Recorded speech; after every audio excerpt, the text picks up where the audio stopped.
For those of you who are new, welcome to our series. We hope you will continue to join us in the future. For those of you who are back, welcome back, and we hope that you enjoy our new platform here on Teams going forward. Please mark your calendars for our next program, which will be on Thursday, June 26th, and that will be addressing guilty pleas and waivers of appeal. Today we have with us Elizabeth Isaacs, who is a supervising attorney with the Statewide Appellate Support Center at ILS, and as part of her role there, focuses on supporting advocacy under the DVSJA. And this is a good time to remind you all that the Statewide Appellate Support Center is available not only for your DVSJA questions and consultations, but also your appeals and trial litigation questions. And I believe Elizabeth has information in her presentation about contact information. You can find it on their website, and we'll try to remember to put that information in the chat. You should have also received, when you received the viewing link, a number of handouts that Elizabeth has shared, and I believe she'll be referring to those during today's CLE. So now for everyone's favorite part, the housekeeping. CLE codes must be completed on the attorney affirmation form, which should have been sent to you in the materials. That code will be released periodically, one digit at a time over the course of the CLE, and at the end you will have a total of 4 codes. I believe today we have with us, in addition to attorneys, non-attorneys, but also maybe some out-of-state attorneys. Unfortunately, we can only provide credit for New York State attorneys, but we thank you all for joining us. I believe all this information will be helpful for anyone working on a defense team doing DVSJA work. Please return your CLE forms to us by April 17th. Please send those to Lillian Gucciardo. I will get her email up in the chat before the program is over in case you need it. Elizabeth will take questions at the end, so feel free to enter your questions in the Q&A box or the chat box. We'll get to them, but if we don't get to them right away, please don't be upset. We expect that many of the questions might be answered in the presentation already, so she will take those questions at the very end.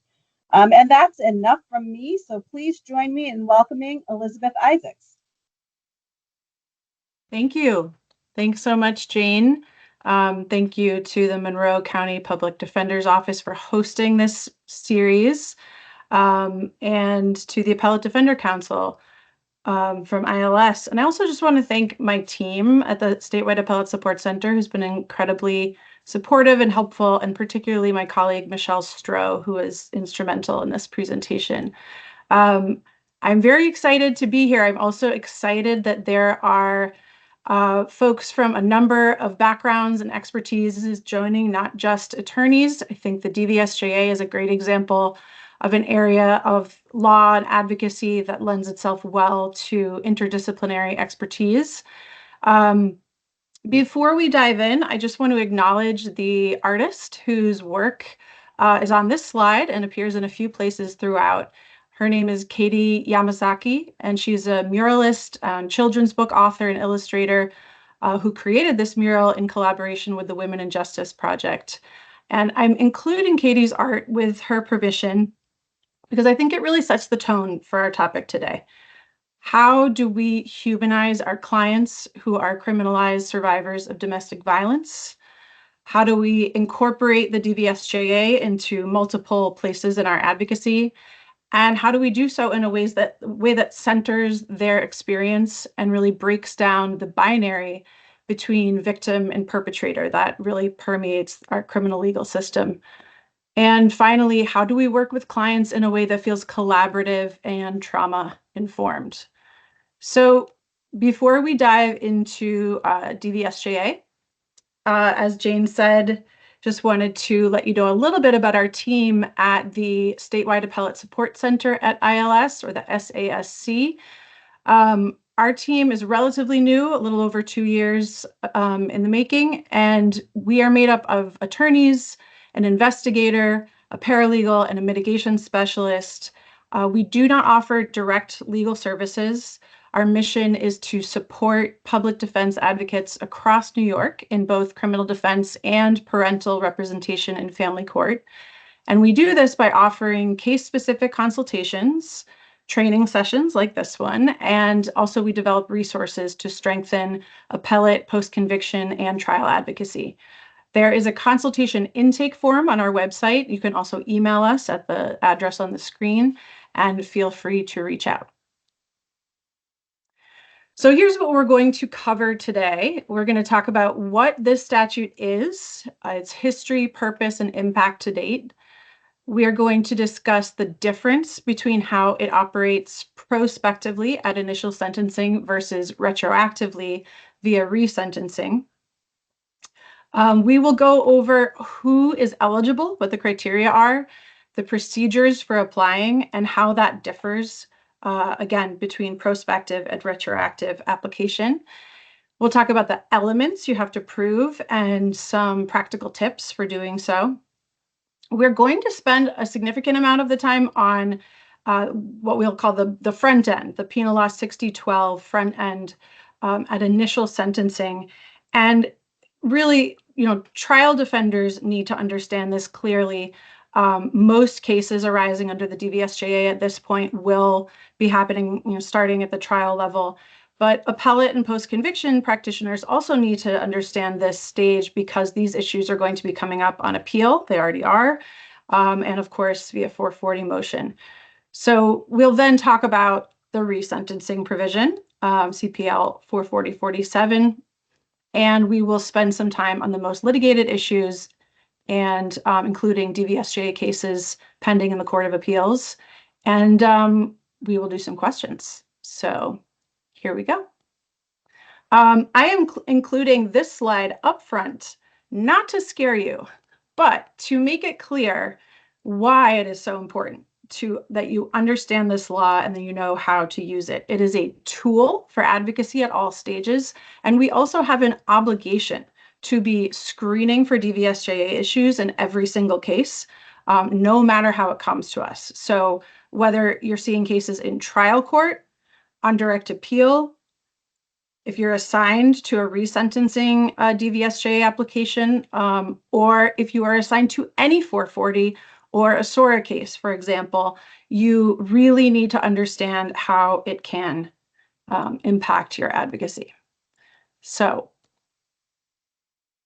what is it? This is a sentencing mitigation statute. It does not offer a defense. It does not exonerate, and it does not disturb an underlying conviction. It was passed in 2019, and it can apply at the front end, again, at initial sentencing or via resentencing, depending on the date of offense, which we will get into. And the purpose of it is to give judges the ability to reduce sentences for survivors of domestic violence if they can prove that their abuse significantly contributed to the offense. The history of the DVSJA traces back to a legislative hearing at Bedford Hills Correctional Facility in 1985, and you will hear a clip from that shortly. But why was the DVSJA necessary? This slide alone could be an entire CLE, but I think it's important to understand the context for understanding the importance of the law. So in the past 40 years, the number of women in prison has grown at more than twice the rate of men, and the rate is even higher for women of color. And incarcerated women report very high rates of abuse in their lives. Between 75 to 90% have experienced childhood abuse, sexual violence, and/or intimate partner violence, or IPV. And really, domestic violence is one of the primary drivers of women's incarceration, whether that is offenses against an abuser to protect themselves or others, coercion to participation in an offense, or an offense that stems from the mental impact of abuse, such as PTSD, decompensation, or substance use disorder. And the DVSJA really came about from a recognition that traditional defenses were just not sufficient to address this problem.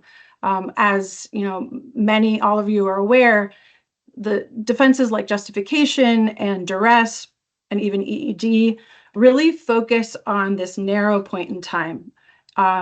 They focus on someone's response to an objectively upsetting event or an imminent threat, and these fact patterns really only capture a narrow subset of offenses that are significantly impacted by domestic violence. So what the DVSJA does is it allows courts and all actors in the system to zoom out and look at a broader context. And finally, it's the recognition that extreme punishment is simply not the answer. Both prison and community supervision really perpetuate the cycle of abuse.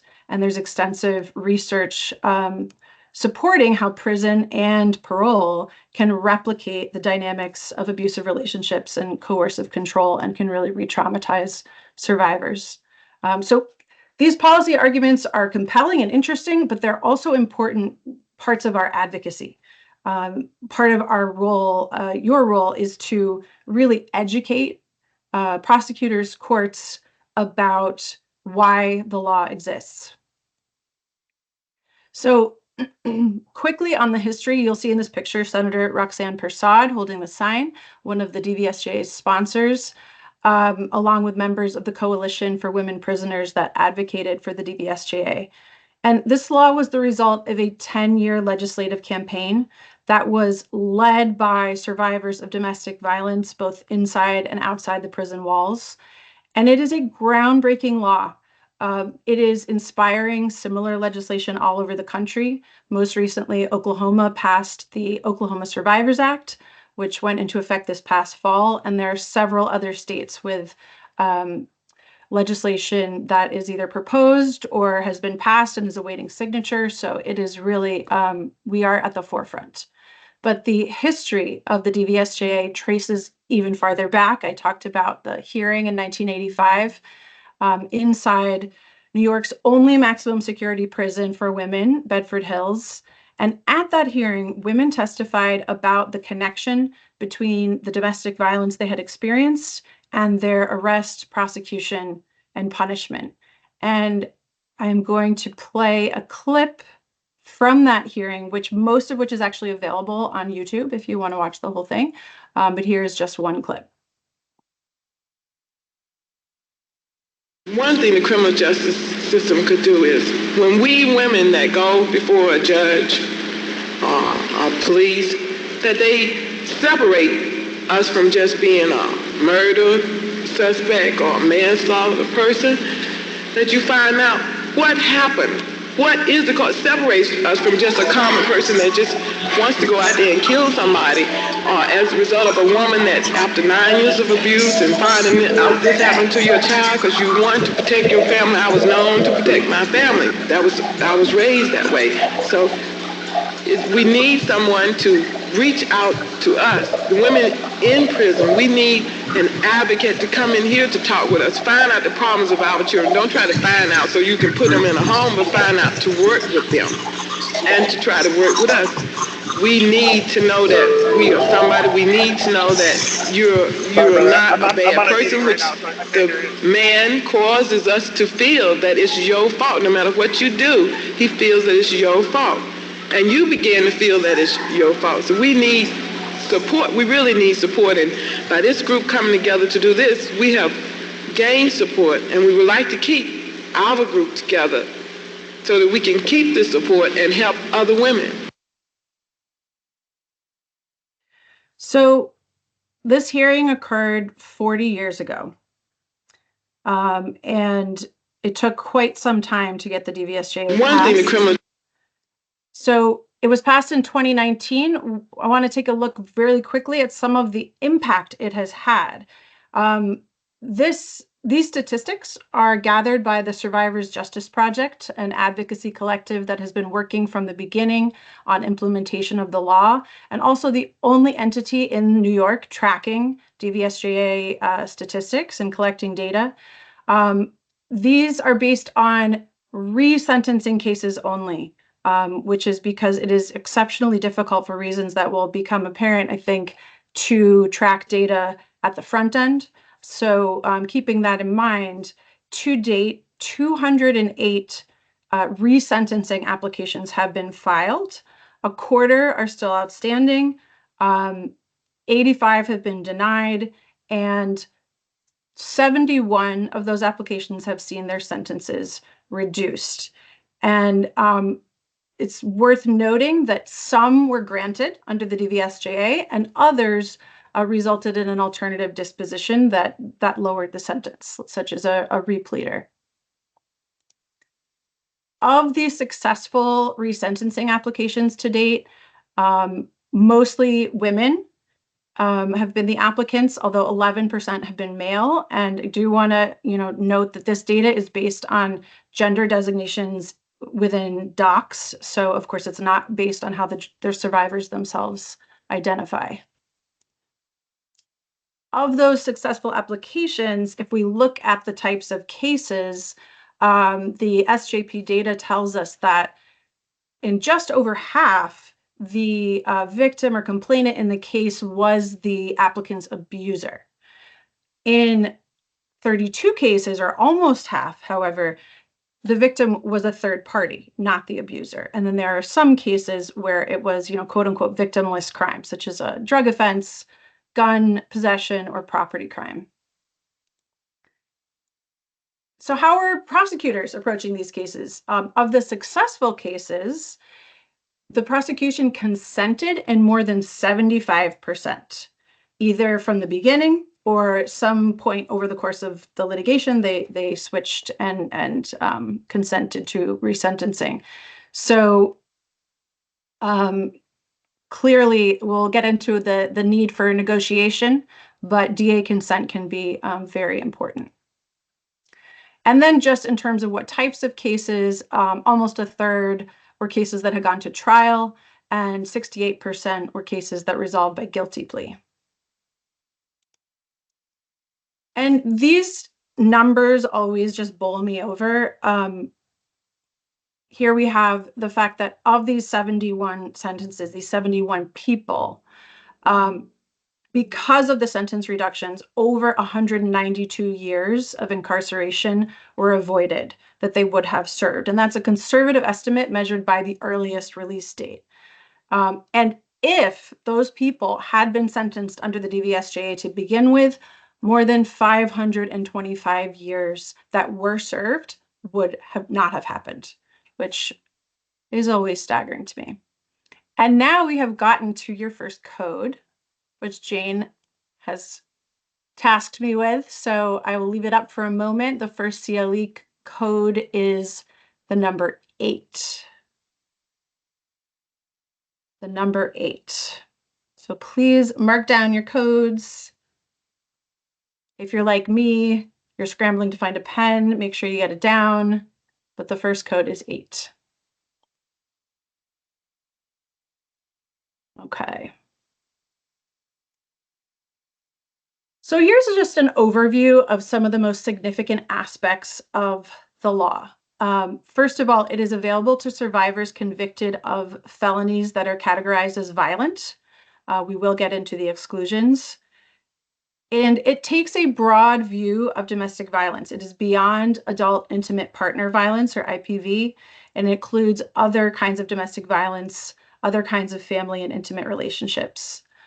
The abuser does not have to be the complainant in the case, which you saw from the statistics, nearly half of successful resentencing cases, that's not the case. All genders are eligible for relief under the DVSJA. Of course, this law was primarily passed and concerned with the over-incarceration of women survivors, but it is not limited to women. And as you saw, over about 11% of successful resentencing cases have been for male clients.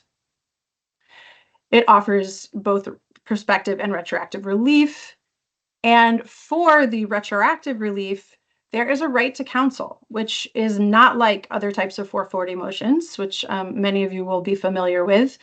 If you meet the initial criteria, you have a right to counsel. You also have a right to appeal if you lose a resentencing case, which is different from other 440s that where you have to move for leave to appeal. And finally, the sentencing reductions are significant. To take a quick look, and you do have a handout on this, there's a kind of a cheat sheet created by the Criminal Appeals Bureau at the Legal Aid Society in New York City. In your handouts, a comparison chart. But generally, you can think about it that what was the maximum sentence under Penal Law 70 what was the minimum becomes the maximum. So just a few examples here. Man 1, the max is 5. Murder 2, the max is 15, minimum 5. So it's really a significant reduction in sentence. And also importantly, the DVSJA only authorizes determinate sentences. So someone who would otherwise had to, go back and back and back to the parole board or would face life on the back, that changes the statutory elements and the list of excluded crimes. So how do we know which one applies? What do we do? It's sort of simple in the sense that what it depends on is the date of offense. If you take nothing else away from this presentation, take this, that if the offense your client committed or is accused of committing occurred after August 12th, 2019, they are not eligible for resentencing under CPL 44047. They are only eligible for 6012. That is, yes. So I think we lost the feed for a little bit. Okay. I don't know. I think it was right when you were showing the two statutes, the 6012 slide and the 44047 slide. It was right around there. Okay, I thought it was just sure. my computer, but there seems to be quite a chat. So could we go back? Sure. Is this where you want me to go back to? Yes. Okay. Sorry about that, everybody. I'm not sure where I cut off, but I'll just redo this one. Apologies if I'm being redundant. So these are the two statutory sections that the DVSJA appears in. Penal Law 6012.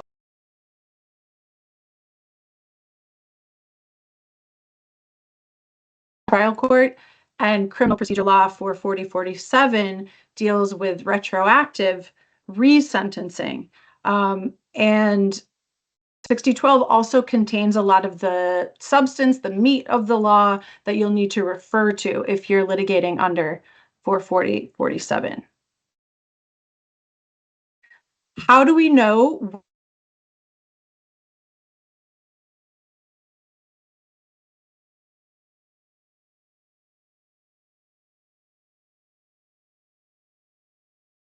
say it again in case you missed it, but if you take nothing else away, please know that if the date of offense was after August 12th, 2019, your client will not be eligible for resentencing under 44047. This is a common mistake. I heard an appellate division 4th Department justice make it last week in an oral argument. So it is really, really common. So please know that for any case arising after that date in 2019, it is a case that DVSJA must be raised at the trial level. And if it wasn't, there may be an ineffective assistance of counsel claim for someone who's eligible and could have been successful. So those cases are actually percolating right now. There's quite a few. So please keep that in mind. So who's eligible for DVSJA? First of all, we have to look at the excluded offenses. This is the entire list of excluded offenses. So I'm not going to read it to you. You can see it, but anything not on this list is an eligible offense. There are a lot of misconceptions about what falls under it, but everything but this list is eligible.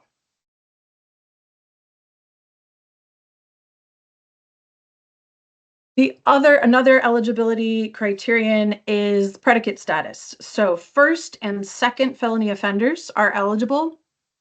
Second violent, persistent, or persistent violent are not. I have an asterisk, as you'll see next to persistent. I think there's an argument that our conversation that I've been having with some advocates recently about whether discretionary persistence might be eligible. But if you have that situation, call me and we can talk about it. So everything we talked about up till now applies to anyone seeking DVSJA relief at any point. But if you are in the resentencing post-conviction category, there are two other eligibility criteria: that the sentence be at least 8 years and that the client be in DOC's custody at the time that the motion is filed. Many people have had their actual hearings after release, but this has been interpreted as like when the motion actually is filed, they must still be in custody. And here you are. I know people love a checklist, so everything I just said is encapsulated here. If you want to go back to it, you will get a copy of these slides after the presentation. So here's how we look. You see that there's more eligibility criteria for the resentencing component. And again, you always start with thinking about the date of the offense. One thing I meant to mention on predicate status, we always want to be thinking about challenging our client's predicate status, right? And regardless of, of where they fall. But if you think, oh, my client would otherwise be eligible, but they're second violent, or they have, they're persistent violent, look at that. Look at closely. Is there a way to challenge the constitutionality of the prior conviction? Is there an Erlinger challenge, right? We have to always be thinking creatively there. So here's the real core of the statute, the 3 elements that must be proven at a DVSJA hearing, whether it's at the initial sentencing or post-conviction. There are 3 elements. So there's 3 prongs, right? Abuse, connection, and excessive punishment is sort of how I've distilled them. But here's the statutory language. The client must have been a victim of substantial physical, sexual, or psychological abuse at the time of the offense, inflicted by a member of the same family or household, as defined in CPL 53011, which is a pretty broad definition, and you have a handout on that you can take a look at. The second element is that the abuse must have been a significant contributing factor to the criminal conduct. And finally, that a sentence within the traditional, statutory range would be unduly harsh, and given the nature and circumstances of the crime and the history, character, and condition of the client. And the statute does give some other factors that can be considered. So just running through these elements in a little more detail, there's a lot of litigation around the DVSJA, in part because there are so many undefined terms and new tests and things. So first of all, what is substantial is not defined in the statute, right? So there's a lot of room to argue about the impact on the client of the abuse, including the cumulative impact of a long-term abuse. Really important to see the or here, that the abuse could be purely psychological, harder to prove, but that is definitely a key part of the statute. The question of what it means to be a victim at the time of the offense is something we'll get to in the most litigated issues part. It's a huge point of contention. And then finally, the same member of same family or household for the abuser. This is an interesting part of the statute because there is a significant body of case law interpreting 53011 under the Family Court Act. And there's some really helpful cases. Again, a lot of them are in your handout. Basically, it is a test of whether someone is, sufficiently intimate and known to your client. It does not need to be someone they live with. It does not need to be someone who's necessarily related to them. It could be an ex-partner with whom they share children, right? So that's a pretty broad net. The second element, what does it mean to be a significant contributing factor? Also not defined in the statute or else, elsewhere in the PL or CPL. We know it's something less than causation, and that the abuse does not have to be the only factor contributing to the offense. So we've seen cases where there was a financial motivation, where the client was also intoxicated and intoxication was a factor in the offense. Or, for example, where someone also was, motivated by revenge, right? The domestic violence only has to be a significant contributing factor. And part of why we know that the standard here has been reduced is that the old 6012 had language that was closer to causation, that the abuse had to be a factor in causing the offense to be committed. And now we have this new language. So the causation language was removed and softened. So how do we argue this factor? It's, first of all, your client is the best source, as always, for articulating the connection between abuse and offense. It's somewhat easier for offenses that are committed against an abuser. You're thinking about, did the incident happen in the course of an episode of domestic violence? Was there something triggering that happened that was specific to that abusive relationship? Did the complainant say or do something that your client interpreted as threatening based on their prior abuse history? Because, as we know, and research has shown that sometimes, especially in relationships defined by coercive control, that a certain look or a certain gesture can speak volumes to someone who's experiencing the abuse that might not mean much of anything to another person. And proving this element is much harder or more complicated sometimes in offenses involving a third-party victim, or where there's no complainant at all. So you really want to be thinking about, what is the complainant's relationship to either the abuser or the abuse? Was there a triggering incident? So in a crime against a parent, for example, who might have known about abuse that the client was experiencing and had intervened to protect the child or the client, whether they're a minor or an adult. Was there a sexual advance from a stranger that reminded the survivor of prior abuse, or maybe the complainant resembles the abuser in a way that was intensely triggering? There's also the possibility that your client suffers from PTSD due to their domestic violence abuse, and that was a significant contributing factor. And we actually have a case, unpublished decision from Westchester County, that illustrates that scenario, where the court did find the applicant to be a victim of substantial abuse, even though because of her PTSD. So the third element we have is a little bit more familiar, I think, especially if you've done any sentencing advocacy, or are a mitigation specialist who's written mitigation reports, or have briefed excessive sentence on direct appeal. So this is looking at the totality of the circumstances, and it's really an opportunity for a really broad mitigation narrative encompassing many aspects of your client's life before, after, and including the offense. It's a discretionary decision. The judge has broad latitude, and this is it can be really key to work with a mitigation specialist or another expert to develop this narrative. We know that it doesn't depend on the severity of the offense alone, although the court can consider it. And it doesn't depend on whether domestic violence was already known and factored into a plea bargain, which you'll hear that argument from prosecutors quite often.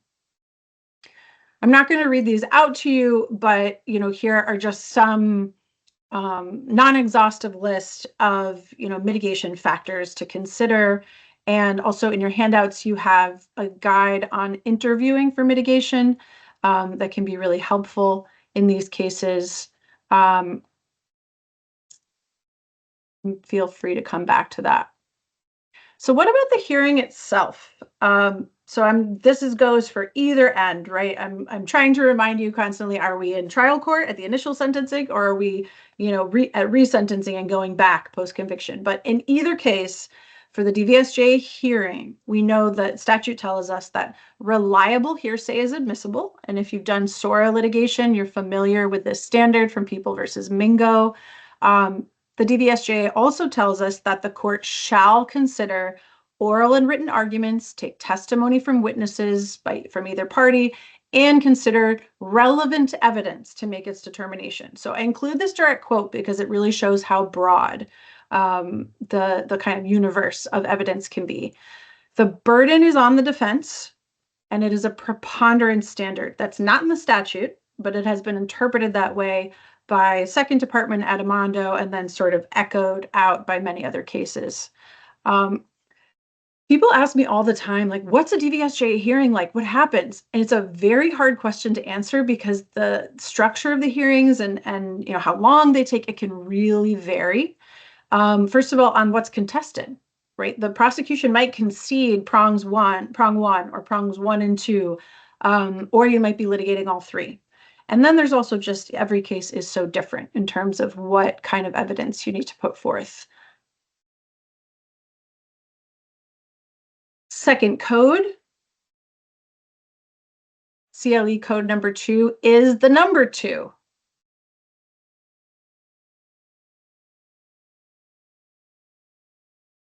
I like the CLE codes because I get to drink some water.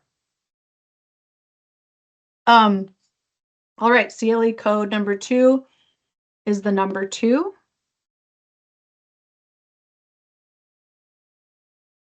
And we will keep trucking.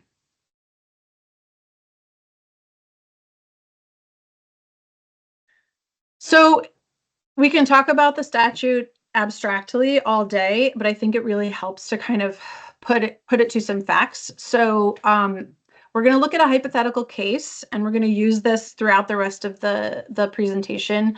And you'll see there's 2 alternative offense states. You could probably guess why, right? We're going to look at it as a case that's just arisen, and then one that comes, before that August 12th, 2019 cutoff.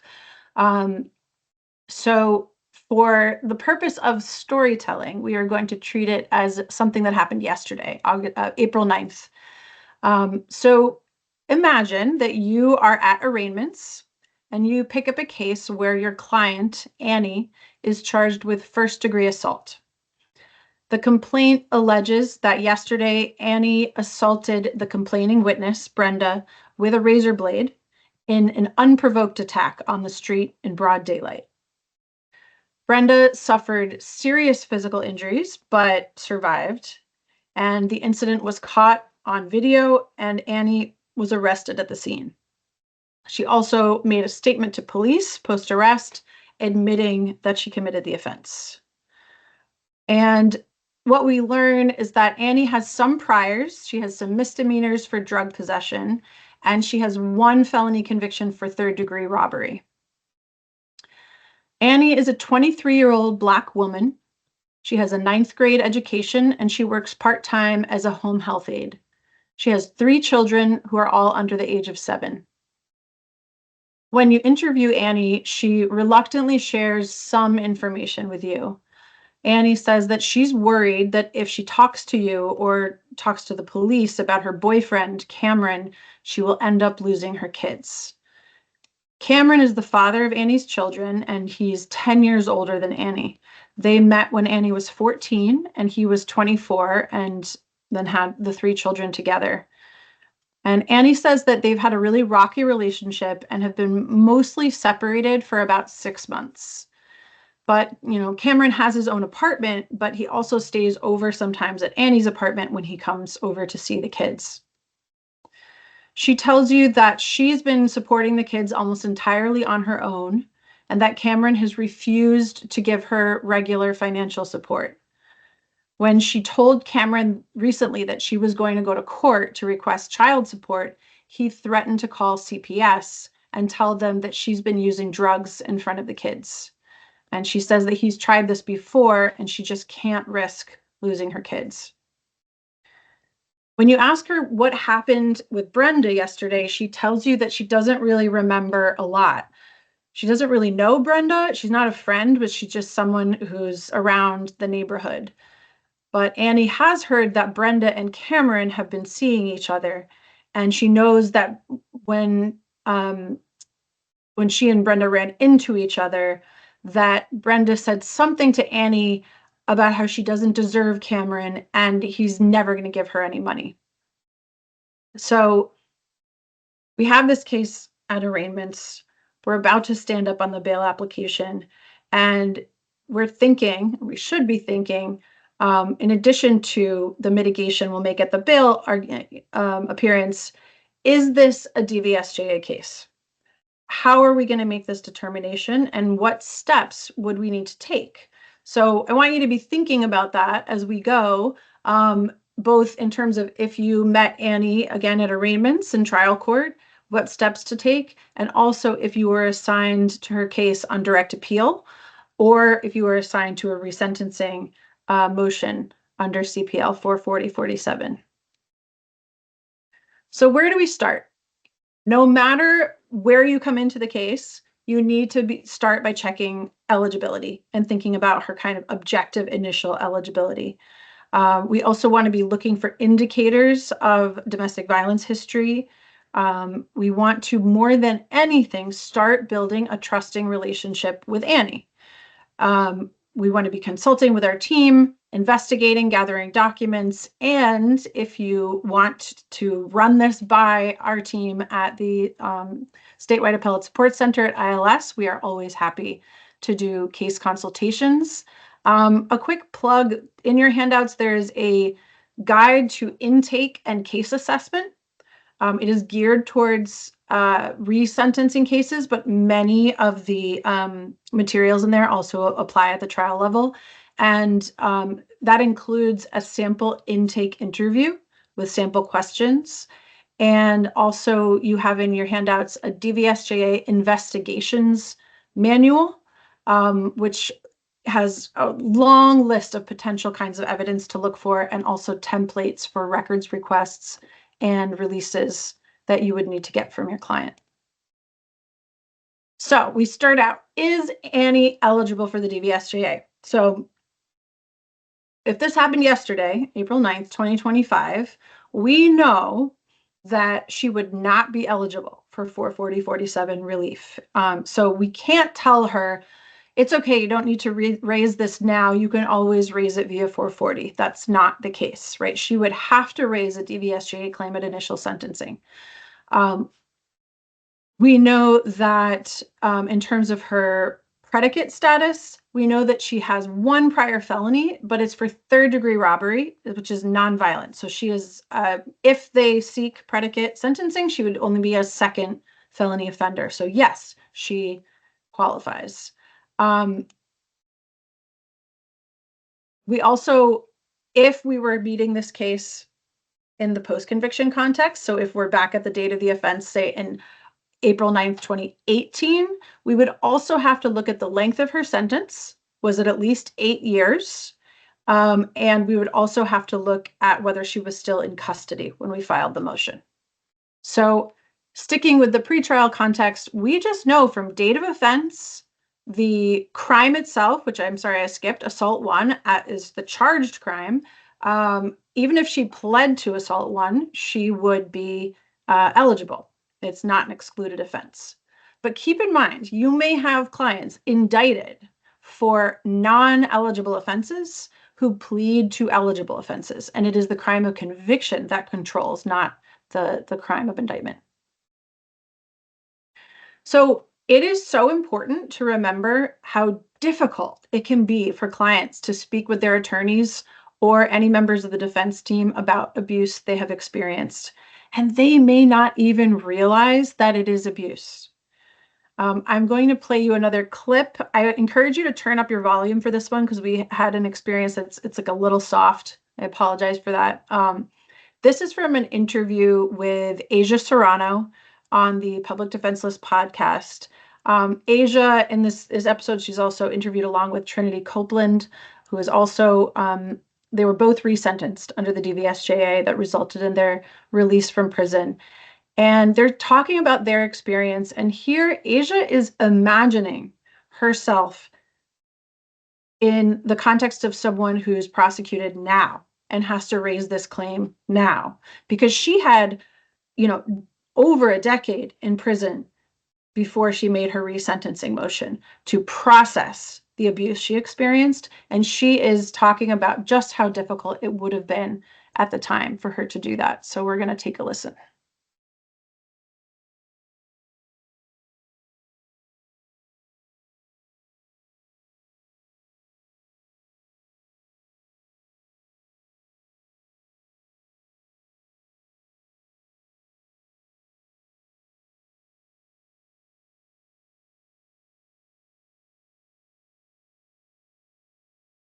Nothing is playing.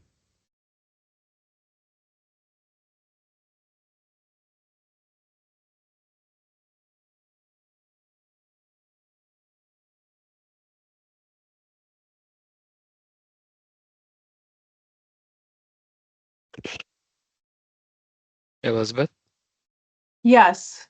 we're not hearing the audio. Oh, Okay, there it is. Looks like it was turned down, so you have to turn it up.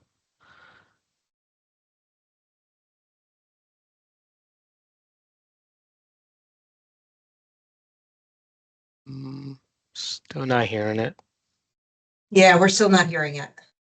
oh, I'm so sorry. I can hear it on my end, and I'm not sure why it's not playing. Well, that's okay. I mean, what I would encourage everyone to do is if you do go and listen to this entire interview with Asia and Trinity Copeland, Asia in this section talks about how hard it would have been for her to verbalize her abuse at the time she was arrested, how hard it would be to share her experience with people she didn't know.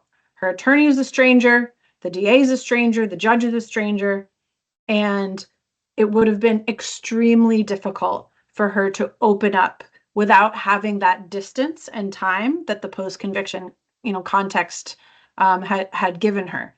So I apologize you couldn't hear the recording, but I suggest everyone go and listen to the full thing. It's well worth it.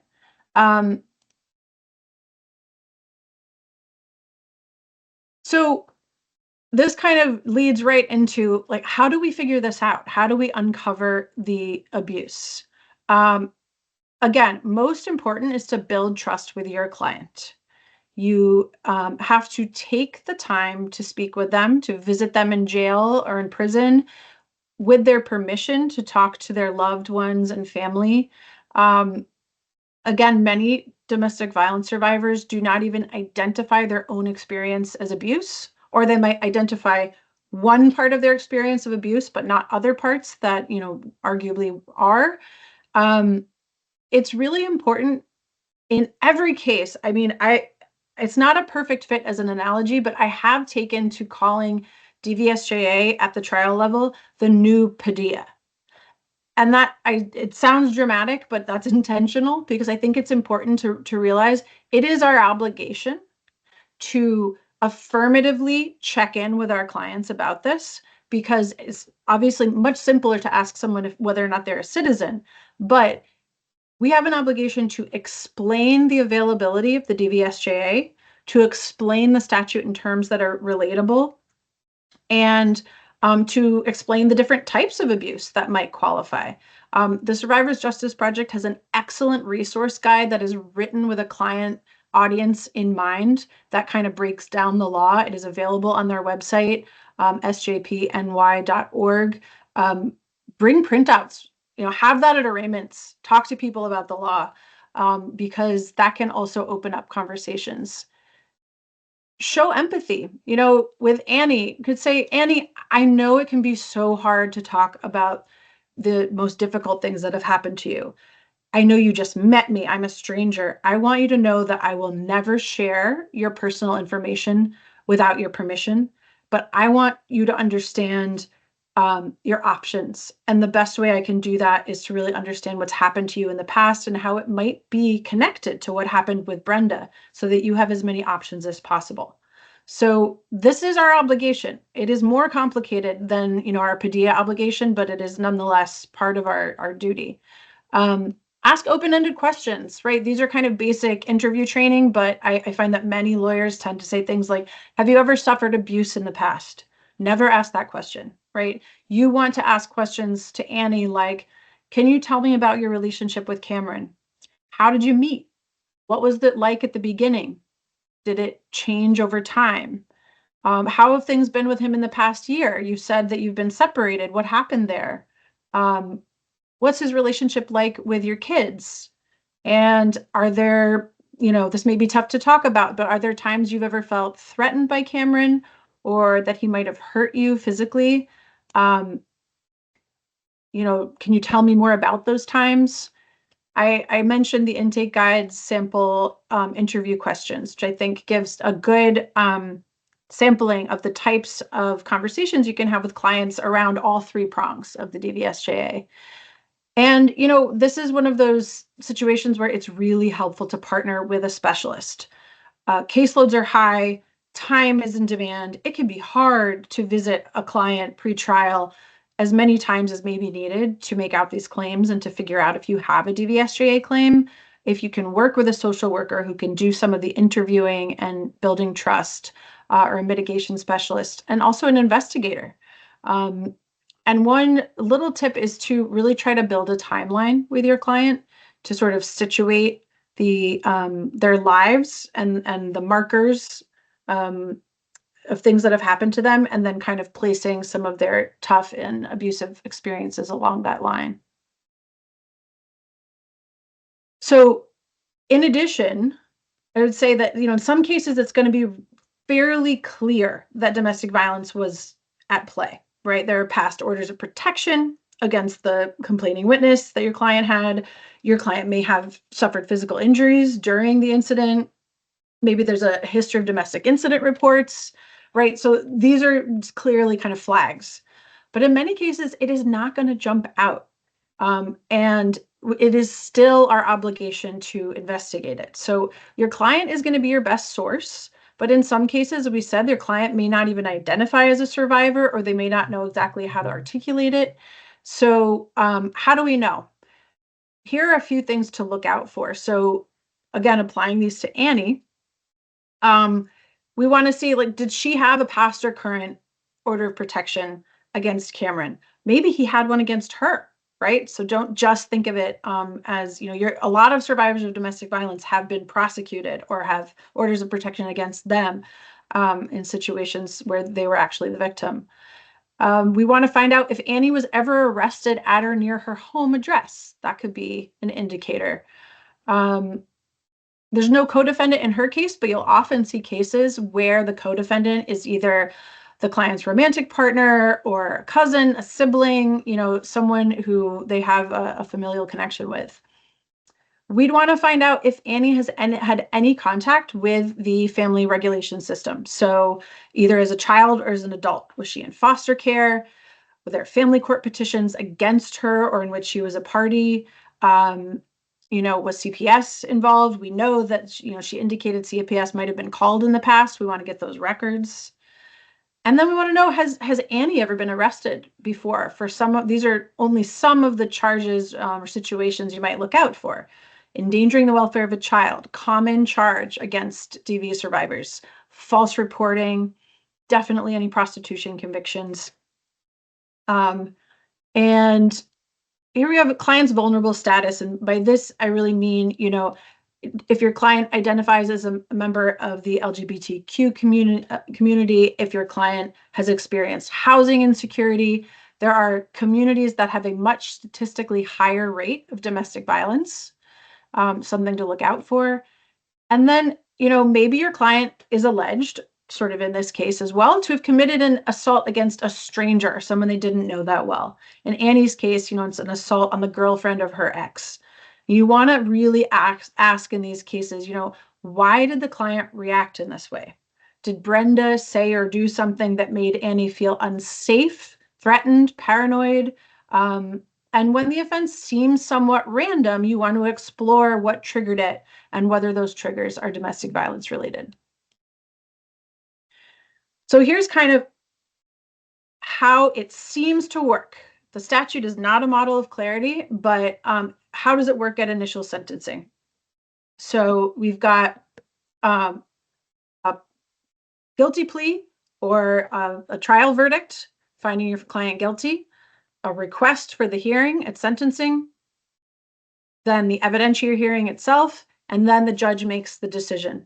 But in practice, it can be much messier under Penal Law 6012, and it works very differently in different counties, depending on the judge, the DAs involved, et cetera. But one of the reasons it's so difficult to track the data at the front end is that a lot of the advocacy being done under the law in trial court is through negotiations with district attorneys. And that can be happening from arraignment, right? That could be happening all the way to sentencing and throughout.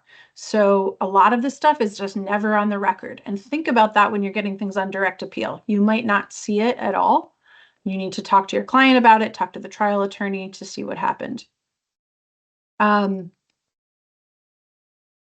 So here are just some of the major strategic considerations that come up with DVSJA in trial court. So first, there's the question of when do we ask for this hearing? I just showed you that line that it seems to be that the statute contemplates asking for it after conviction. Why do I say that? Because one of the eligibility criteria is crime of conviction. So if we don't have a conviction yet, how do we even measure eligibility?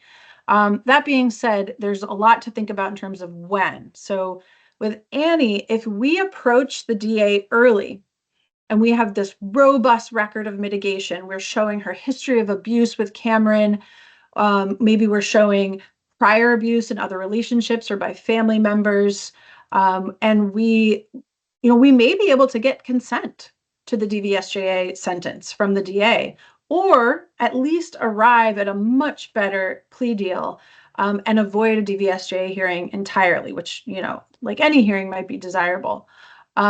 You may also just want to see how things go, right? You may want to go through your trial or negotiate a plea and then ask for DVSJA consideration at sentencing.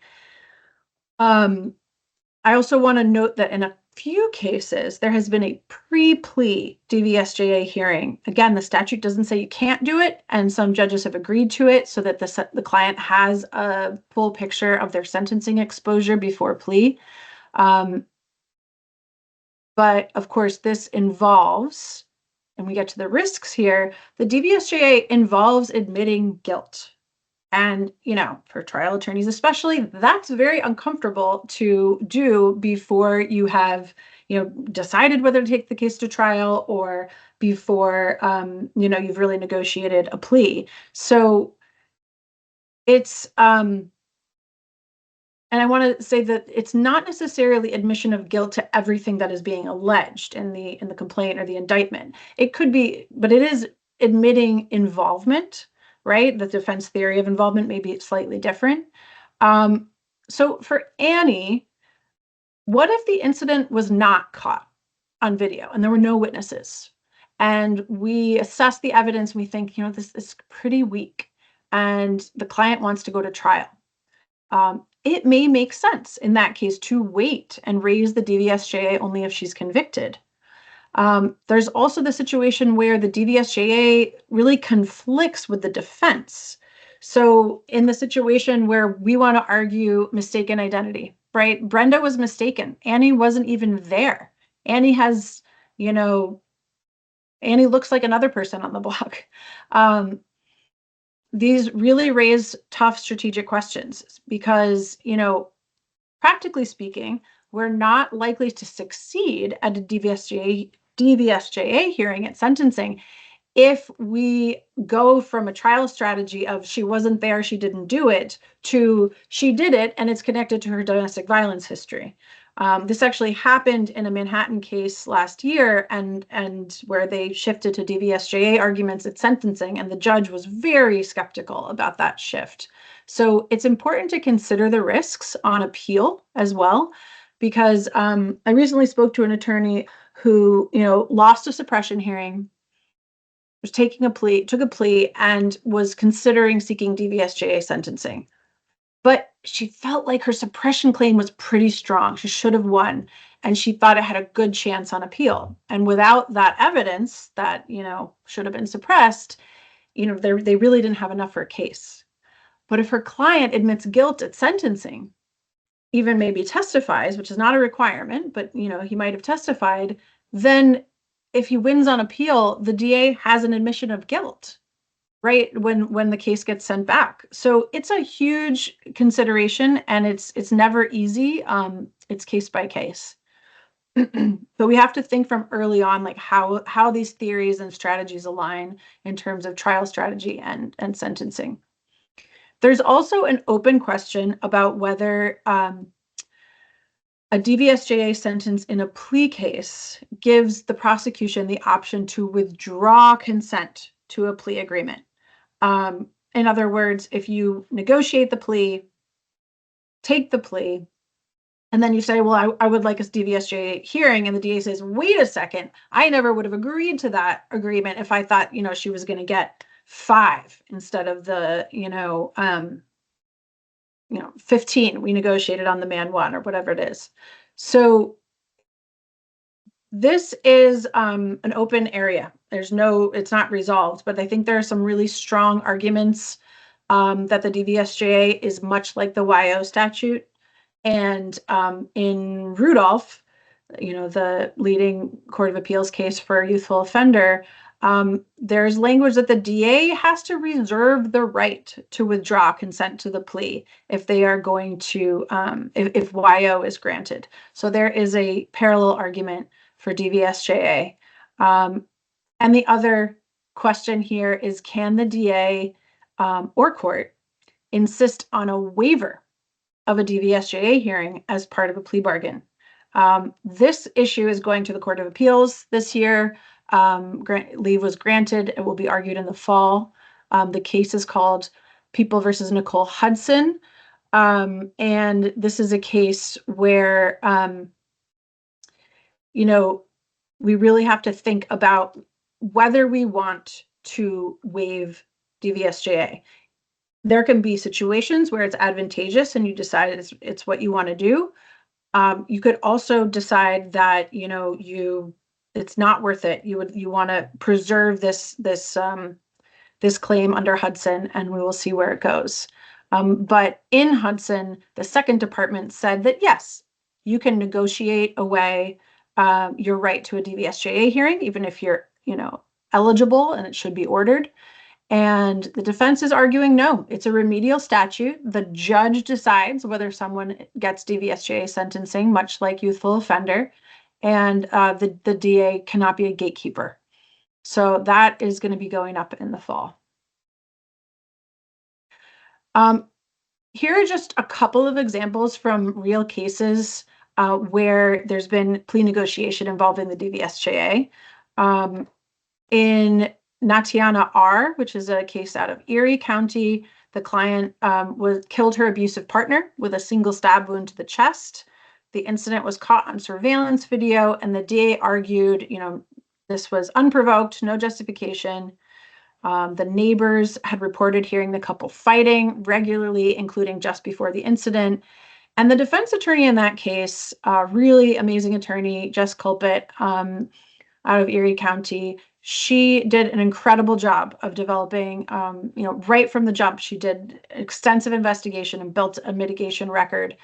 And she even got an expert to evaluate the client during the trial prep stage. She negotiated with the judge a plea to the indictment, to the man 1 charge, with a 10-year cap and a DVSJA hearing.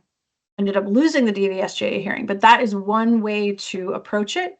If you are willing to plead to the top count, if your client is, then you can think about a cap.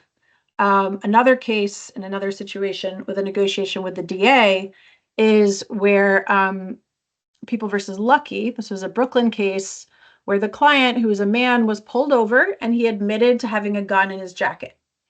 And he was charged with second-degree criminal possession of a weapon. The defense team learned through conversations with the client that he had the gun because he was scared of his ex-girlfriend. She had a history of assaulting him, stalking him.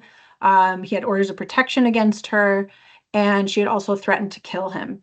And so they were able to negotiate with the DA to 3 years on the CPW2 and a DVSJA hearing. And he was granted DVSJA and got another 6 months knocked off. They also corrected the illegal PRS on appeal. So how do we do this? These are just some practice tips that you can refer back to. some concrete steps. One of your handouts is a template discovery demand for DVSJA related mitigation. I know there's lots of discovery litigation going on now. 24521K7 says that all evidence and information known to police or other law enforcement that tends to mitigate punishment is subject to automatic discovery. So normally, right, DAs think about that, and I think defense counsel thinks about that as, mitigation specifically connected to this case. But with the DVSJA as a mitigation statute out there, that could also include documents regarding other people, right? Say DIRs that exist showing that there was abuse going on to your client that are unrelated seemingly to the complainant in the case, right? So consider making a discovery demand under that section. Create a mitigation packet. You present it to the DA or to the court. Negotiate, right? We've been talking about negotiations. Sentencing cap, consider that. Request a case conference on the DVSJA. Sometimes if the DA, right, is not seeing it, is not budging, you could conference it and see if the judge will give an indication that I think there's something here, and maybe the DA will change position. Make a record. This is a classic appellate attorney thing to say, but make your record. And finally, think about the pre-plea hearing, which again is not common, but has been done. What if Annie doesn't want to pursue DVSJA, right? You've talked to her about it, you've done investigation, you think she might have a claim. There are many reasons for this, right? She may fear retribution from Cameron. She may have a lot of shame about the abuse she's experienced and just not wanted to air it publicly. For non-citizen clients, they may fear, immigration consequences, or there's just a whole world of reasons. And so keep in mind, this is your client's choice, but it must be an informed decision, right? So if you have a colorable claim, you really need to make sure that your client understands, for one thing, for the post-August 2019 offense dates, that they understand that it's one bite at the apple. They cannot raise this post-conviction and try to come back to court later. And again, if this is the case, your client says, I don't want to do this hearing, I don't want all this to come out, think about trying to incorporate it into the plea bargaining, and that will keep it off the record. You can also, this is not on here, but you can think about, a closed courtroom for a hearing, which has been granted in several cases. Also, consider the pros and cons of your client doing essentially a proffer session with the DA's office, something that a lot of the prosecutors in New York City insist on, which can be very hard on a client, but it may help tip the DA over the edge. Main takeaway, this has to be on your checklist for every single case. Is my client a citizen? Are they subject to SORA? Does raise the age apply? Are they YO eligible? Are they a predicate? Are they DVSJA eligible, right? It has to be, every case has to be considered. And now we are at our third code. CLE code is the number 6. CLE code number 3 is number 6.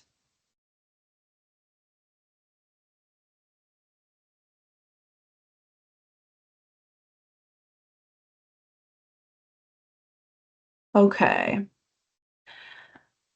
Moving to the resentencing portion. I have a feeling that people attending this training may have a little bit more familiarity with this, may have litigated these cases, been assigned them. You may have 10 of these sitting on your desk and not know what to do with them. But this is the portion, again, for offenses on or before August 12th, 2019. How does this work? What is the process? It's very different from initial sentencing. There are 4 steps. Not very well articulated in the statute, and this has been a lot of confusion for lawyers, courts, clerks. Essentially, step one is the request to apply for resentencing. So if Annie's offense occurred in 2018, and let's say she took a plea to assault 2 and got 10 years as a second felony offender, she goes upstate, she finds out about the DVSJA from other people she's incarcerated with at Bedford Hills, and she says, that's me, I want to apply for that. She fills out a form. There's one way to do it. There's a OCA generated form called the UCS 447 form, and she sends that into the sentencing court with proof of her sentence, at least 8 years, that she's currently incarcerated, and she sends it to the court. She meets the initial criteria, so the court should, if they're doing it right, assign her a lawyer because she is entitled to counsel. She has a right to counsel at that point. So you get assigned to the case. And a quick note here, if you meet Annie on direct appeal from that assault 2 plea, or if she gets assigned to you because she filed another kind of 440, you still need to screen for DVSJA. You still want to look at this.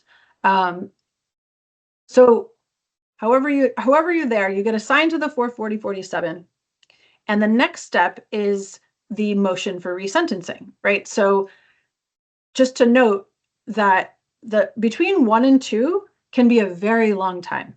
This is not a quick process, and clients need to understand this. This is part of the counseling we need to do, is that building the motion for resentencing can take a very long time. Like I'm talking months, sometimes years.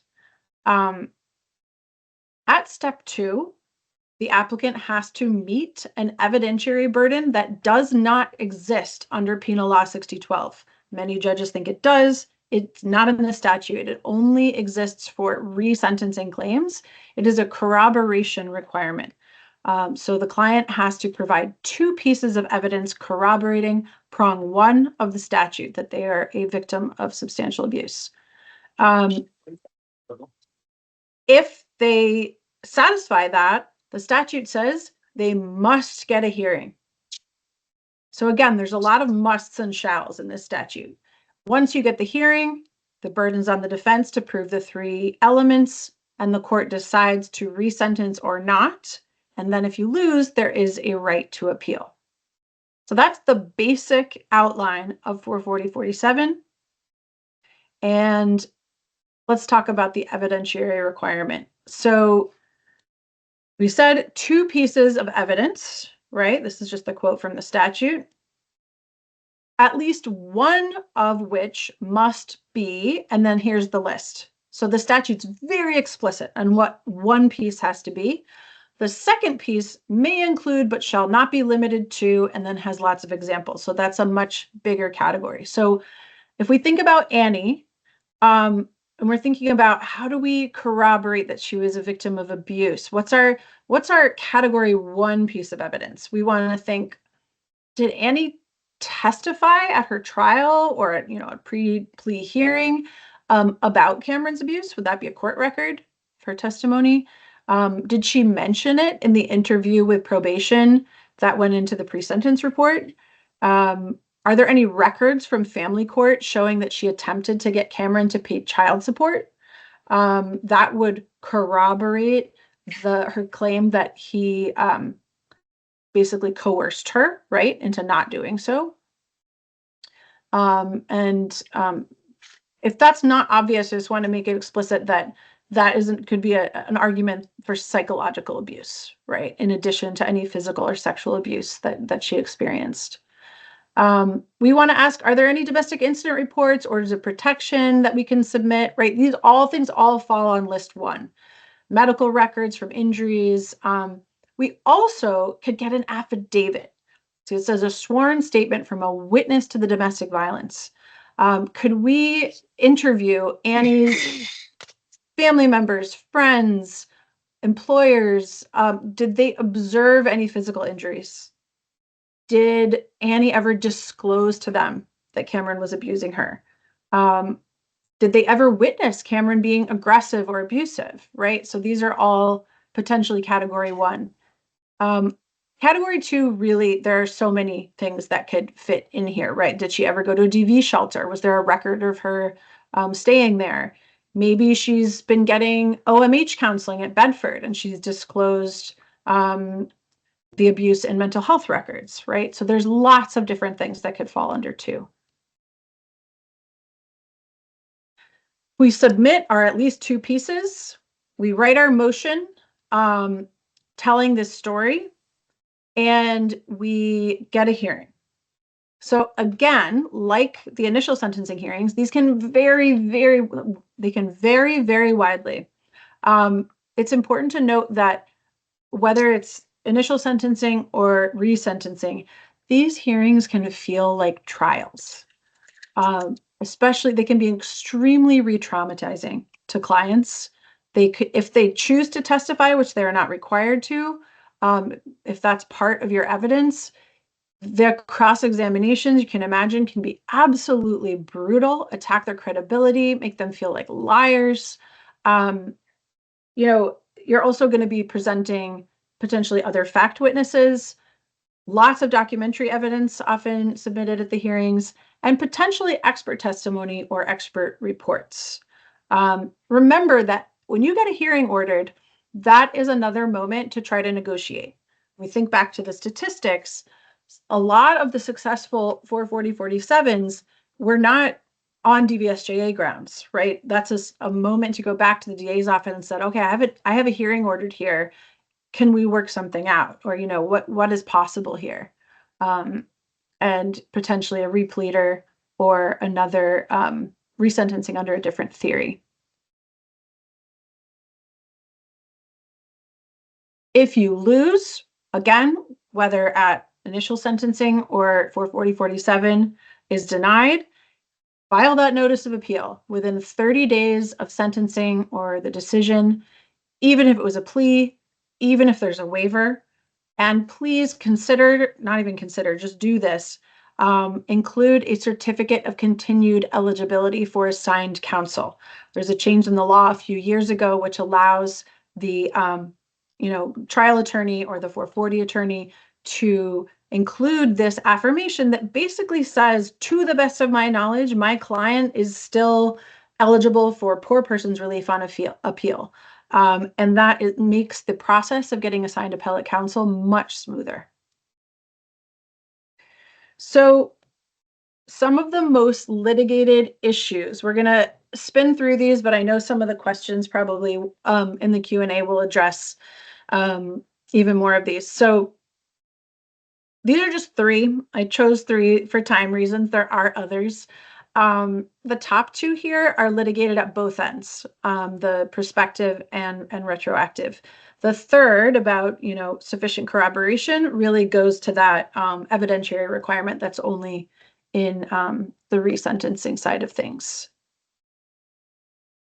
So you will see arguments regularly that the abuse your client suffered was not substantial, so it doesn't fall under the DVSJA. Again, this term is not defined in the statute. We know it's got to be more than, minor arguments or occasional cruel words, but what it means can be very subjective, and honestly, it's very susceptible to unconscious bias. So, from courts and also from ourselves, we really have to check ourselves and how we're interpreting what our client's experience has been.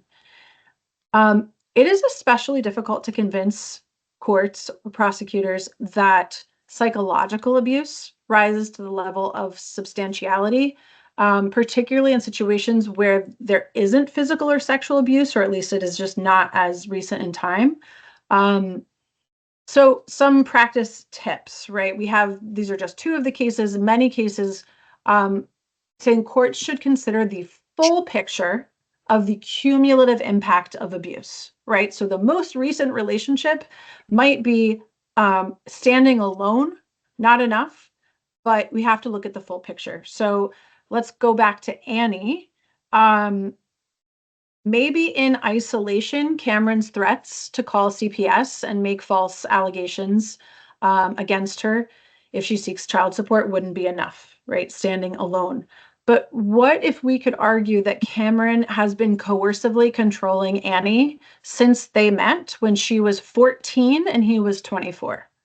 That since the birth of their first child, he has been systematically threatening to take the children away from her unless she complies with his demands, right? So in other words, there is a pattern here. There is a pattern of manipulation and control. And this most recent threat that was echoed by Brenda is only part of that pattern.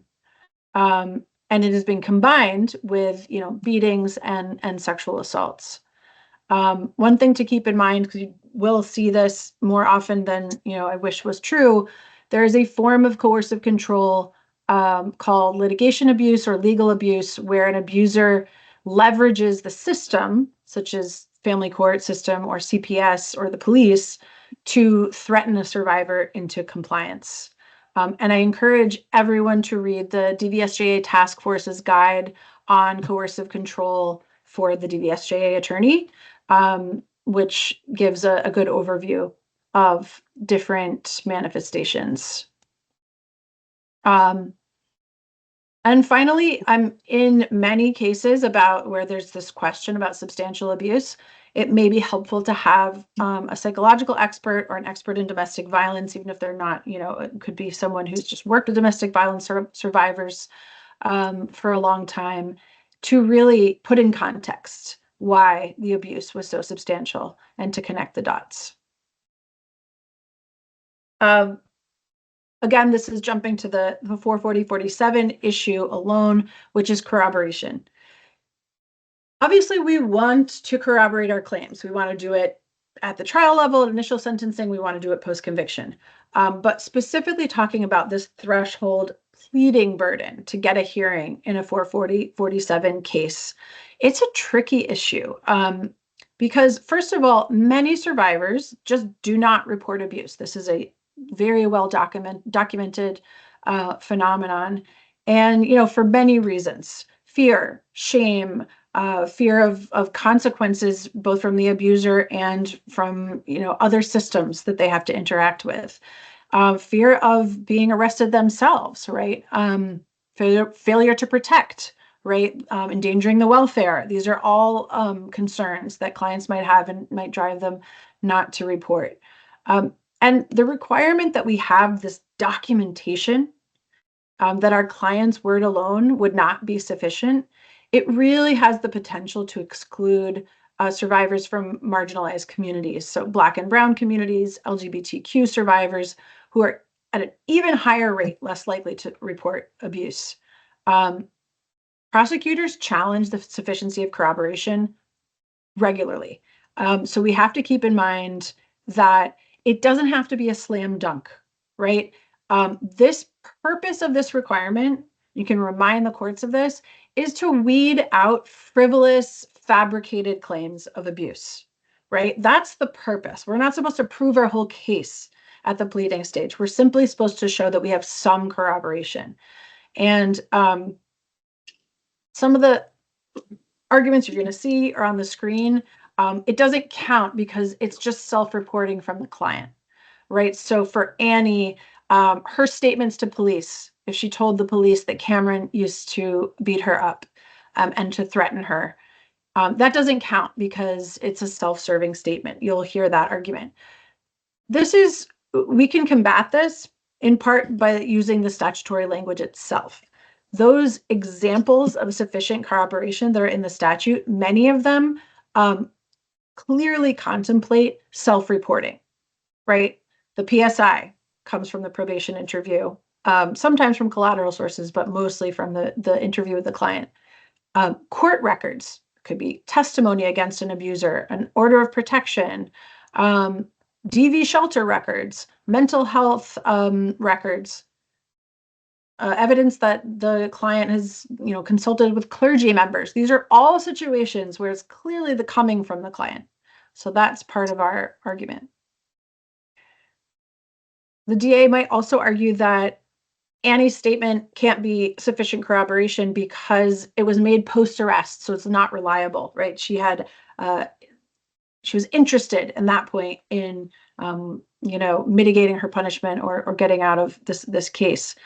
The statute explicitly says that documents created at or around the time of the prosecution qualify under the second type of corroboration. So if that statement was introduced or even noticed in the initial case, that's a court record. So we're in category 1. So the statute is your friend here in combating these arguments. Quickly on the last two, I'll just say, we have a case, People versus Coles, in the Second Department, excellent decision, where the affidavits from family members attested that the client had sounded really scared over the phone when she was with her abuser and they talked to her on the phone. I'm simplifying it, but that's essentially the thrust of the corroboration. And the Second Department said that qualified.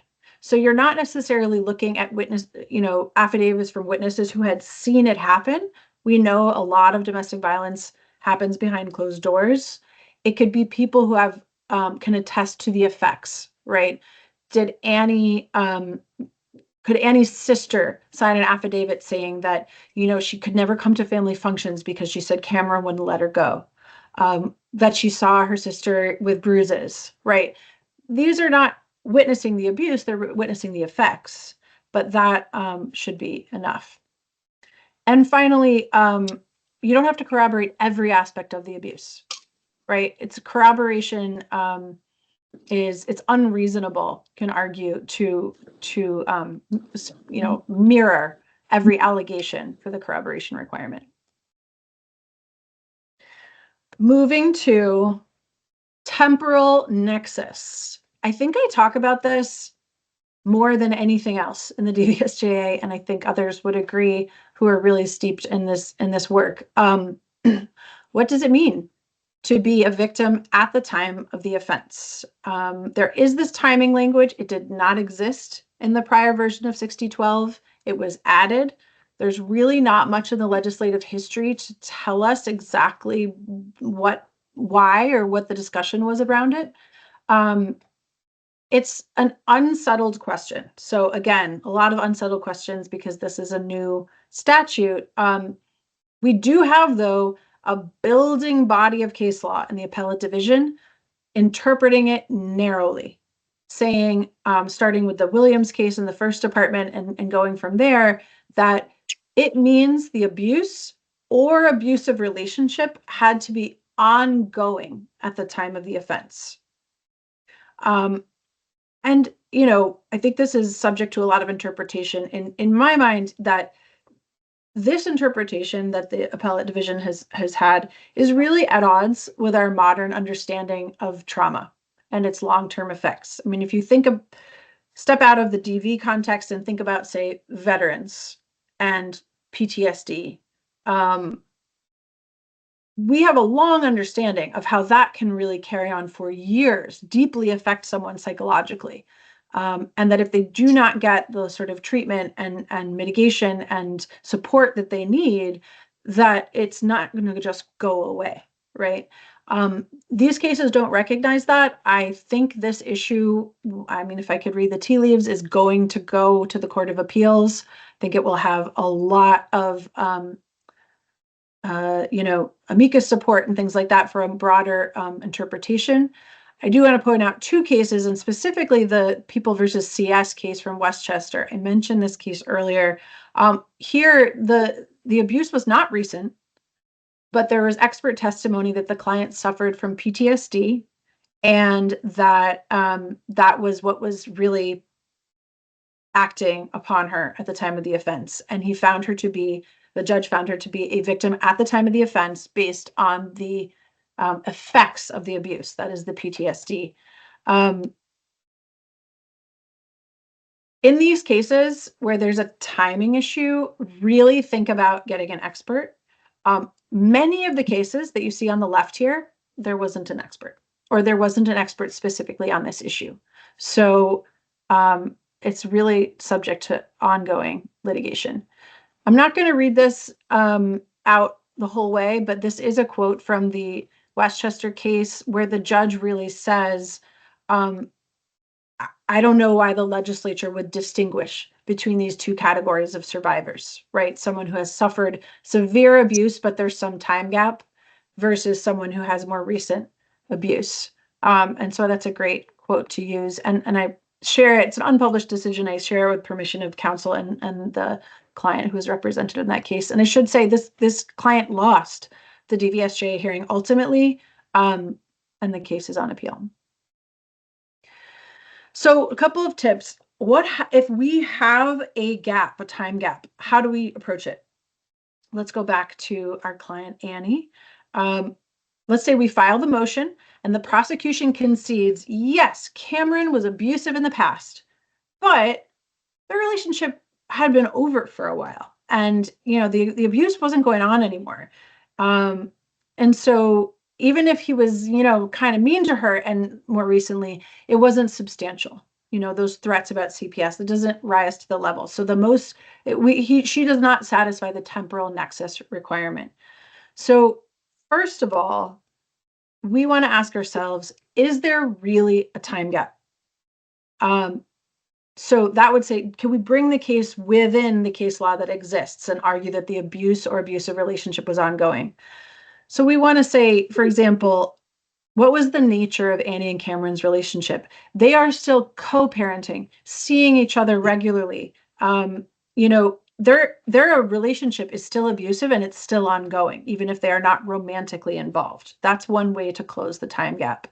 And we want to gather all the details about, how often they were interacting and what was the nature of their interactions. We also want to bring those threats about CPS, like really argue about that being psychological abuse. So that's recent. And we also want to say, what else is going on in Annie's life during that year, right? We've been very focused on Cameron, but we do know that many survivors of abuse have sort of a pattern of being in abusive relationships. Was there anyone else in her life that was contributing to that pattern of abuse that may have gone unmentioned in the first 5 interviews with the client? It says, oh, by the way, I had another partner who used to be abusive as well. It can take some time to really peel back the onion. But if you really if we find no, I think we have a time gap. We have Cameron really wasn't around the past 6 months. She didn't really see him. Those threats about CPS, they're old, right? He hadn't made those threats in a long time. We want to ask, was Annie still experiencing the psychological effects of that prior abuse? Can we argue counter to that line of cases, Williams and Fisher and progeny, that she should still qualify under the statute?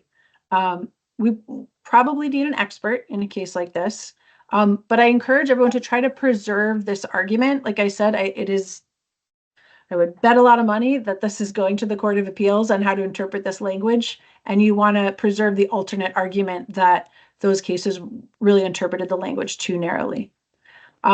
And finally, beef up your prong 2. Prong 1, substantial abuse at the time of the offense. Prong 2 is the connection, right? But for example, in Annie's case, even if there's been a time gap, if Brenda's mention of that threat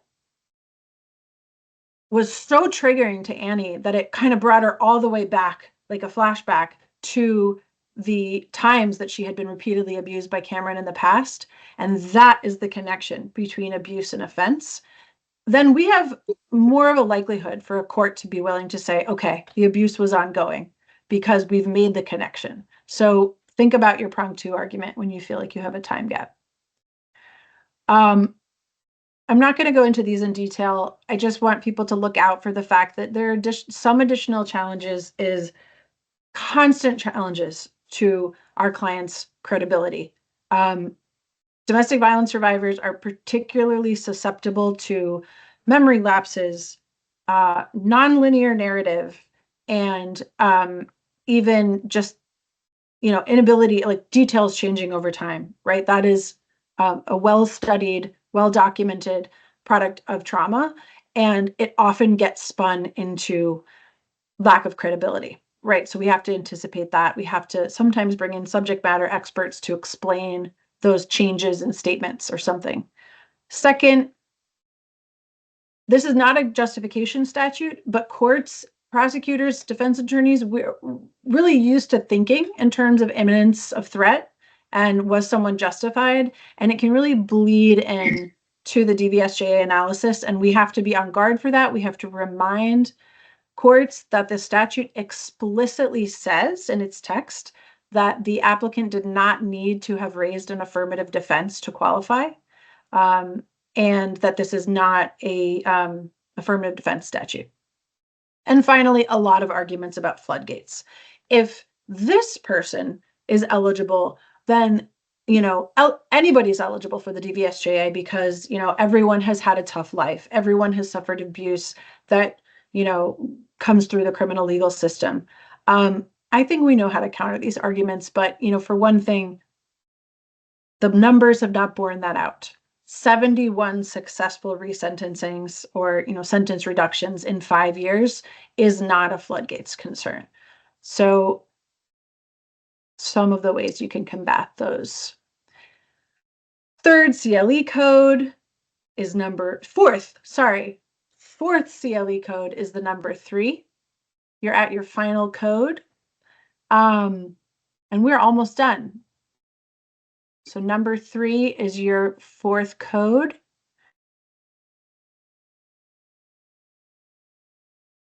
And really quickly, yesterday, in fact, I went to the Court of Appeals and heard the arguments in the first 2 cases to reach the Court of Appeals under the DVSJA. There are more coming. These are basically the questions before the court. What's the standard of review on appeal? Is PRS mandatory under the DVSJA? Or, if their sentence is reduced, do you get a credit, a PRS credit against the time you've served in prison? And finally, and again, we've talked about this before, this is, I think, the most significant issue that they're going to hear in the fall is, can you waive DVSJA as part of a plea bargain, or must a judge be the one to determine it, like is true under YO? So those are the upcoming cases. And finally, this is just a note, a reminder that trauma-informed, client-centered advocacy that goes for all of our work, but is particularly important for working with criminalized survivors of domestic violence. Keep in mind that going through this process can be very re-traumatizing. And we want the defense team, everyone involved, to mitigate that traumatization, not to contribute to it, which happens too often. So keep in mind you're working with your client, not for them, not on their behalf, with them. The process should feel collaborative and respectful. And it's really crucial that the entire defense team, even if that's one person in some cases, must be aware of how the process is impacting the client. Communicate, honor their agency and humanity, keep them informed about what's going on, when they can expect to hear from you, how often, are they going to have regular legal calls, or will it be 3 months because you're doing investigation? Make those timelines clear. And as much as possible, try to shift the agency, right? One of the primary experiences of DV survivors is a loss of agency and a loss of power and control. And so if we can reverse that in the lawyer-client relationship to the extent we can, we want to do that. So we want to, we're never going to force them to testify. We're never going to force them to disclose anything. And at any point in the process, they can discontinue this, right? It is they have that power. They are driving the bus. And that's important to building a trusting relationship. So there we have it. I would love to hear questions, although I will be honest, I can't see the chat. So, and here's my contact information. Please feel free to reach out if you would like to talk about any cases. Okay, we do have some questions in the chat. Before we get to those, thank you, everyone. Just a reminder to get your CLE forms to Lillian Gucciardo. I've just put that information in the chat box. get those to us by April 17th if you are a New York State attorney, and we will get your CLE to you. So thank you, Elizabeth. There's a lot of information to chew on, a lot of helpful stuff, and we still have questions. So I'm going to go through. I'm going to start with an earlier question. I don't think this was directly addressed. If it was, and I apologize, but that's my fault, because then I might have gone out a little bit. But somebody had asked if there was an argument for providing discovery now on a 440-47 application. I believe the question means that the application was made before 2019. Austin, if you're out there and you can clarify that, please feel free to unmute yourself and clarify that.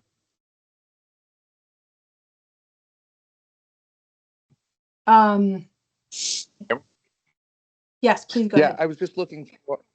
Sure. Yeah, I have a case now that was took place 20 years ago, and I'm arguing with the DA over Rosario material that may or may not be helpful. It seems the court has lost the Rosario material, and the only way that I can get it is from the DA, and they are redacting portions of it and seeing whether I am allowed all of it.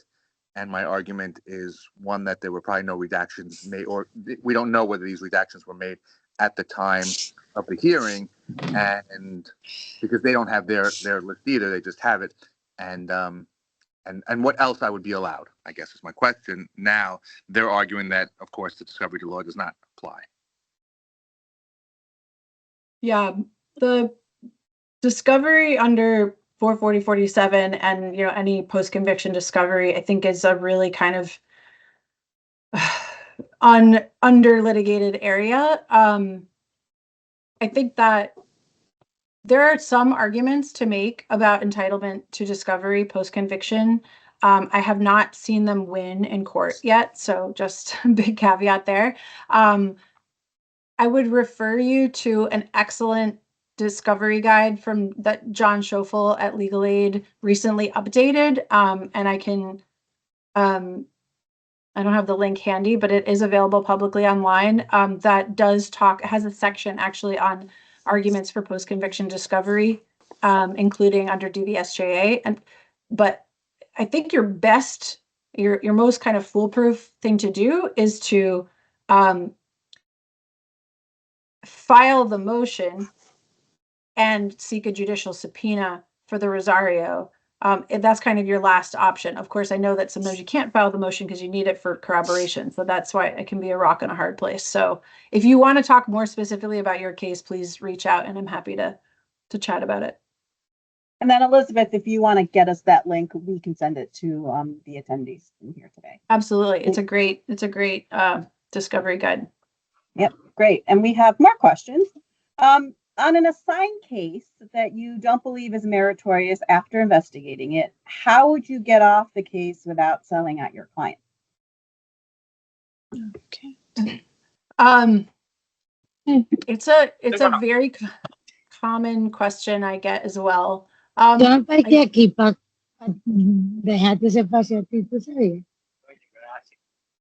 If you're not asking a question, just to remind people to mute because I keep thinking people are asking questions.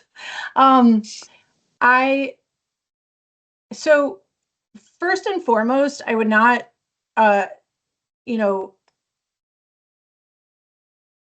withdrawal of a DVSJA or withdrawal as counsel is always a last resort, right? So you want to make sure that you have really done a thorough investigation, and it sounds for the person who's asking the question has, but in the intake and case assessment guide that is in your handouts, there is a section on withdrawal, and it includes templates for client letters about potentially needing to withdraw, as well as draft stipulations and motions to withdraw. So that may be the best option in your case. I would encourage people to do it, without prejudice, to refile should other evidence turn up in the future. But that I would refer you to that section of the guide. Next question. So based on everything that you've said today in your presentation, would you ever consider a DVSJA where the client maintains innocence after trial? Does this, okay, so I think there's different ways this can happen. You can go to trial on, you're saying your client still maintains innocence, like to you, they're saying, I did not do this. Is that the premise? Question, Brianna, if there's additional information you can provide us, feel free to unmute yourself.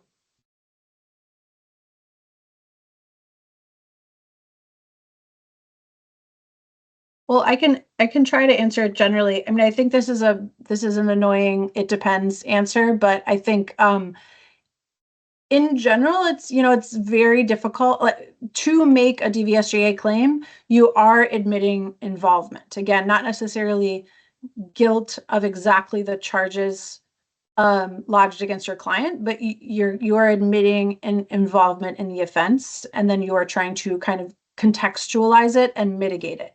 So I'm not going to say you should never, I mean, of course, you should exercise your right to go to trial. If your client is actually maintaining their innocence, I don't think you can kind of ethically bring a DVSJA claim and stand up in court and make arguments about why they did it. So that's just something to consider as well. And that's kind of in line with, you know, Elizabeth, I did present to you a question that's kind of similar to that. So you're saying that, let's say they go to trial, there's no evidence at trial about any, you know, DVSJA or anything along those lines. Could that person then try to get a 6012 hearing after trial, after conviction? That's the 440 stuff. They absolutely could. I mean, there's nothing preventing them. I think it becomes a strategic question, again, in terms of if you plan, if your client wants to appeal, you have to understand that if you get a reversal on appeal and it is, you know, remitted and there's, you know, the indictment is reinstated because of an error and they get a retrial, and then you are stuck with admissions from sentencing of guilt, that is a strategic choice you will have to think about, right? It is not necessarily where you want to go. I think that it doesn't mean that having a, you know, they didn't prove their case beyond a reasonable doubt argument at trial necessarily forecloses a 6012 argument. It might be met with more skepticism from the judge, but it kind of depends on how you presented your trial defense. That's kind of an answer to my other question then, I guess, that if you do get that 6012 hearing and the client then testifies or makes admissions through testimony or through an expert, that could potentially come back to bite that client back on a successful appeal. Is that what you're saying? I haven't seen it happen yet, so I don't want to say that there's, you know, precedent for it, but I can imagine it. Great. Let's see. I think we have some more questions here. I will circulate Elizabeth's contact information again when we circulate the link that she talked about, just so that you have it, because she's a great resource. Let's see. Next question is, I am doing a post-trial conviction DVSJA hearing. There are several appealable issues for the client, so we're not going to have him testify. However, in the trial itself, the abuser testified through a material witness order and bluntly testified about the history of abuse, including specific instances the week before the TPO and the day of TPO. So we feel we can meet prong number 1 with that. And we also have an expert that will assist. But with prong 2, we plan on arguing the facts as determined by the jury conviction as opposed to admitting guilt. What do you think of that?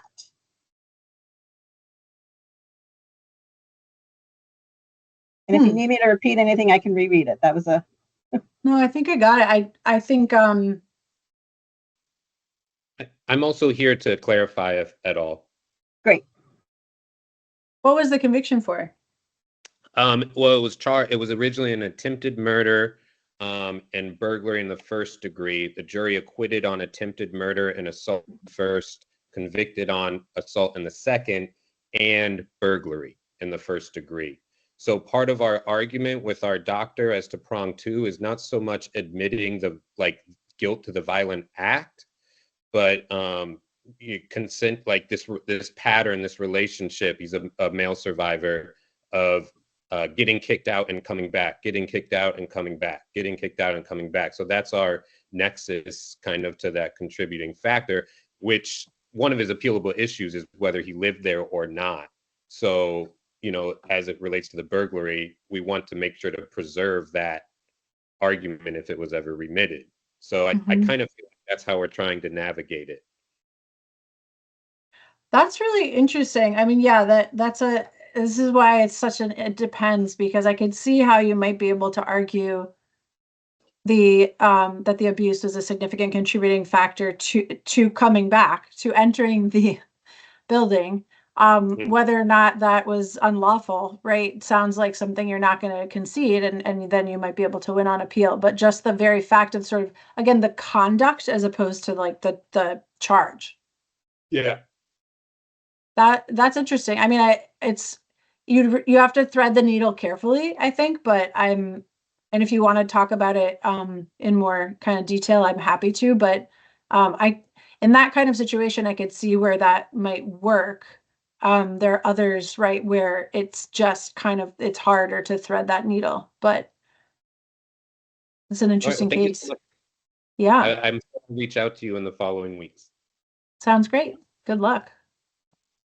Okay, let's see. It looks like I've got one more. It feels like trial judges are not aware of the 6012 rules and regulations and are reluctant to order the hearings. Any suggestions about what trial counsel can do to address this? I guess it's a question about how to educate the bench without alienating them. I agree that many trial judges are either not aware at all of the DVSJA, or they have mostly seen post-conviction motions. And so they sort of conflate the two, and that can be really challenging. I think that a huge part of our role is to educate. And one thing we're seeing a lot is judges insisting on sort of like an evidentiary proffer before they'll order a hearing, which again is not part of 6012. That's definitively 44047, but they're used to that. They're saying, well, where's my corroboration? I don't want to order a hearing without corroboration. And you might still be in the middle of investigating, right? You asked for the hearing, but you're still building you're under such different time pressure, right? In the 6012 context. So I think that, yes, it is part of our obligation to educate about the differences.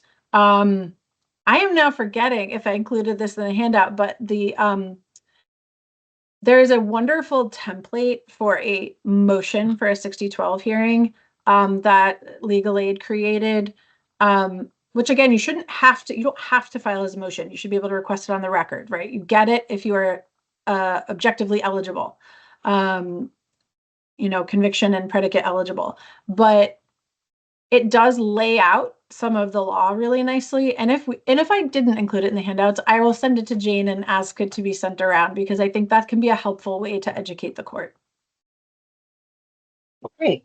And then we'll take one final question. In the context of People v. Nicole Hudson, if you were to waive a DVSJA claim at sentencing, would you be waiving it on appeal? And is CPL 44047 still an option, which I think probably has to do with timing of the charge, but I'm going to let you answer that. I think you're right, Jane. I mean, maybe there's two questions in there. I mean, I think that, well, first of all, waiving 6012, if you decide to do that, right? Because again, Hudson is about whether it can be a condition of a plea bargain. If the defense affirmatively decides that's worth it and we want to do that, of course, you should be able to.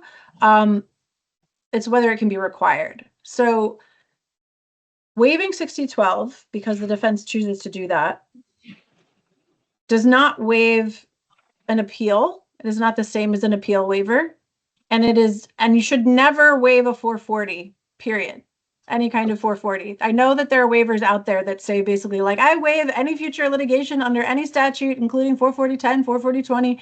Those are invalid. And I mean, there's no basis for the DA to insist on that kind of waiver. But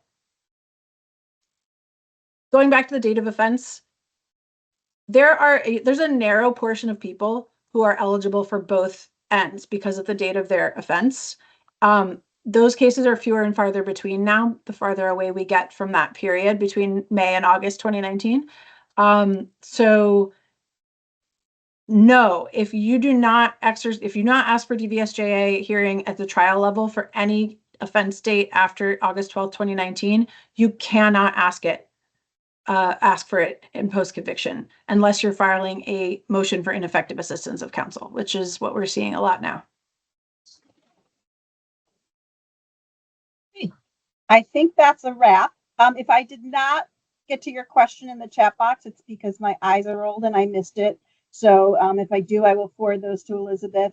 We'll get her contact information to you as well, and hopefully we can continue to answer your questions. Thank you so much, Elizabeth. Hope to Thank see you the so rest much. of you in June for our guilty plea and waiver of appeal. Bye, everyone. Thanks.